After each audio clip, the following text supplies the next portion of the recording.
investigado sobre el tema y que va a saber contarle sobre esta fantástica década del 80.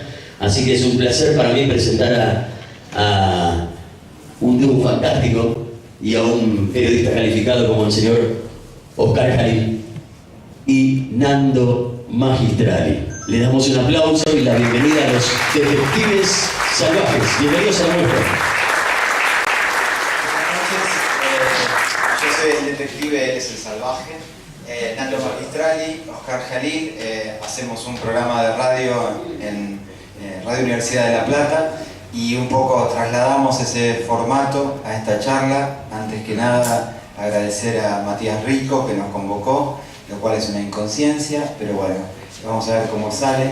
La idea es hablar de la década del 80, éramos muy jóvenes, nosotros dos en aquella época, y tenemos como cierta remembranza aquella etapa donde descubrimos no solamente lecturas, películas y discos, sino que hubo una gran ebullición en nuestras cabezas porque se terminaba la dictadura militar.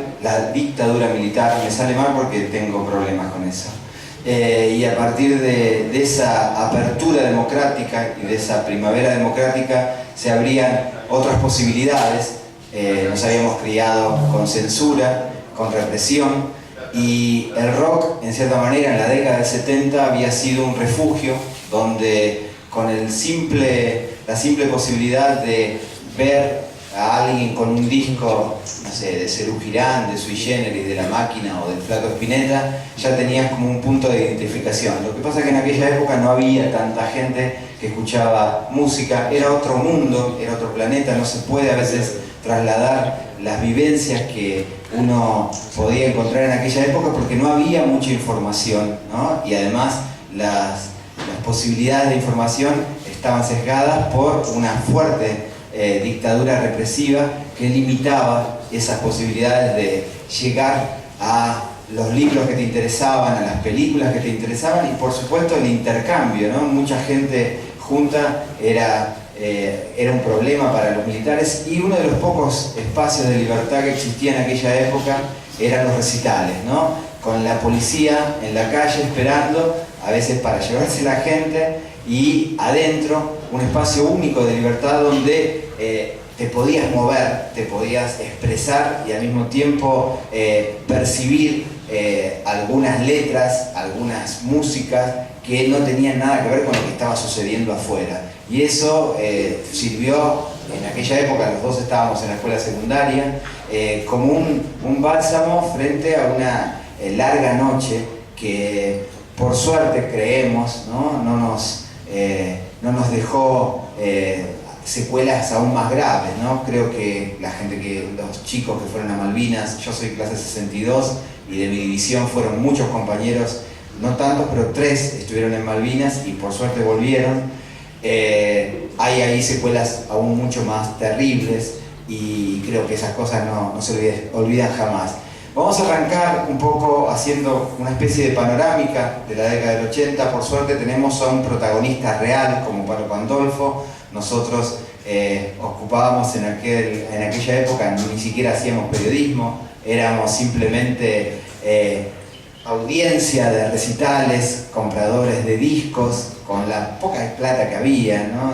Imagínense un chico de escuela secundaria que capaz que guardaba ese dinero que le daban sus viejos para una salida y se iba a comprar un disco y se quedaba 2 o 3 semanas sin salir. Bueno, un poco de todo eso, la relación con los vinilos, esa situación muy íntima de tu habitación compartida con algunos amigos y escuchando esos discos que te daban algunas pistas que no tenían nada que ver con la realidad que nos querían imponer desde los medios y hasta a veces nuestros propios padres porque no estaban muy de acuerdo con esa idea.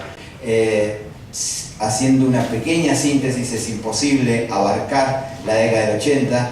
Mucha gente dice que la década del 80, si te acordás de algo es porque no la viviste. Bueno, yo creo que algunos protagonistas de aquella época un poco quieren dejar de hablar de esa época porque a veces le trae malos recuerdos y queda como bien. Pero bueno, dejó mucha gente en el camino, tal vez pérdidas más terribles que sufrió el rock argentino fueron la de Luca Prodan, Federico Moura y Miguel Abuelo. Todo esto va a marcar casi el final de la década del 80, pero 2 años antes de que se termine. Así que vamos a ubicarla a la década con el final de Serú Girán, año 1982, tal vez unos meses antes, con el festival Prima Rock, cuando Virus debuta y les tiran de todos en las piletas de Seiza. Y ahí, en ese momento, cuando después de Malvinas hay como una esperanza de apertura democrática y el ingreso tal vez con uno de los primeros discos más contestatarios del rock argentino, en el sentido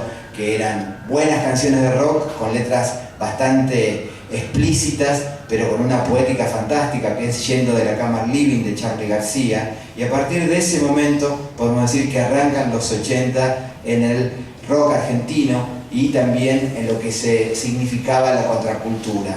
Van a aparecer bandas como Sumo, como los Twists, Virus, por supuesto. Por primera vez se van a permitir la ironía, la posibilidad de bailar. El rock argentino no se bailaba, ¿no? Uno iba a ver a Serú Girán o a La Máquina de Hacer Pájaros y estaba sentado mirando a la banda. Bueno, Virus un poco viene a sacudir todo eso, empieza a jugar con la ambigüedad, con otras cuestiones, y esto sirve como apertura de una década que fue muy vertiginosa, que emblemáticamente deja a muchísimas bandas que no superan esa década del 90, casos como la de Don Cornelio y La Zona, que solamente editan 2 discos, Fricción, La Sobrecarga, grupos que parece que quedan pegados a ese momento y que no pueden salir de esa década. Así que de todo eso vamos a hablar y por supuesto vamos a tener después la participación de Palo Pandolfo.